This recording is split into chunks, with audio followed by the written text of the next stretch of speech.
Patch 9 is just around the corner, so I feel now is a good time to reflect on the changes brought to the game in patch 8.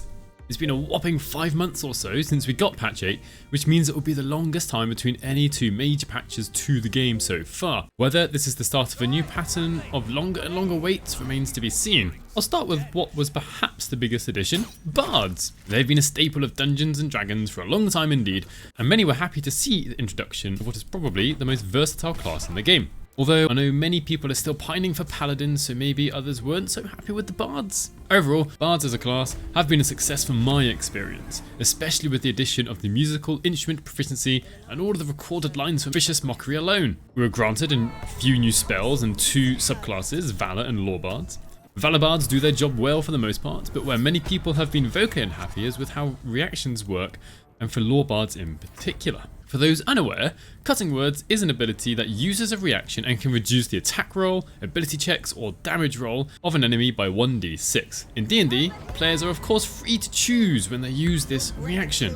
However, with the current reaction system in Baldur's Gate 3, we have to choose an enemy to use Cutting Words on ahead of time, which might cause us to waste our bardic inspiration. However, we have the added benefit in Baldur's Gate 3 that Cutting Words affects all three of these types of rolls for one whole turn. So it becomes very good at making enemies weaker, especially if they have more than one attack per turn, i.e. the Githyanki Patrol. So should we be upset that we don't have complete control of Cutting Words? In my opinion, no. I abhor the idea that we would get a pop-up after every enemy attack roll, every enemy ability check, and every enemy damage roll. The game would become far too tedious if we had a bard in the party.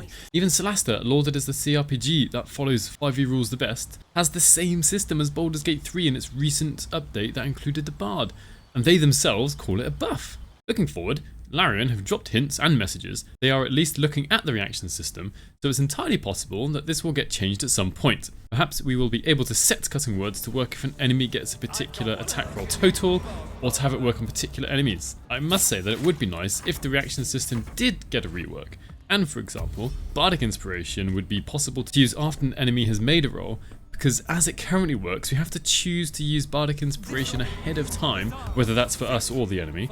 And well, it can often be wasted because the roll was too low or too high to begin with. Aside from bards, what else did we get? Gnomes!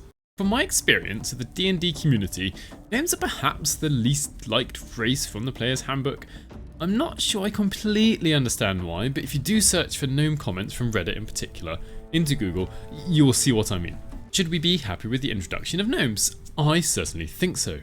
If only because they get advantage on all wisdom, intelligence and charisma saving throws, which stacks with proficiency and ability score bonuses to those saving throws. In previous editions of D&D, and even in Baldur's Gate 2, these were known as shorty saves. On top of this, they get a +2 bonus to intelligence, the only race to do so, which makes them prime candidates for wizards, and then depending on the sub-race, you also get other bonuses such as superior dark vision for deep gnomes, speak with animals for forest gnomes, and expertise for history checks for rock gnomes. This was the first patch since the beginning of early access that added a new race, so this was quite a bonus for us, and hopefully, fingers crossed, paves the way for more races before launch. We do need to temper our expectations though, because we have been told in previous panels from Hell, and in the recent announcement, that plenty of content is being held back for the final release. The last major change was to the user interface, which did tidy it up a bit and moved a few things around. Now, we only get one symbol for each spell, rather than one per spell for each spell level, and we get a different choice of cards to help sort through all of our abilities, spells, and items. Speaking of items, we did not, however, get any better way to select items in the inventory or sort out the mess that can be keys and books and scrolls. Overall, I do think the new user interface is an improvement, but I do also hope that it can be improved further and more streamlined so that I don't have to scroll through all of my items to find that one specific fire arrow I'm looking for.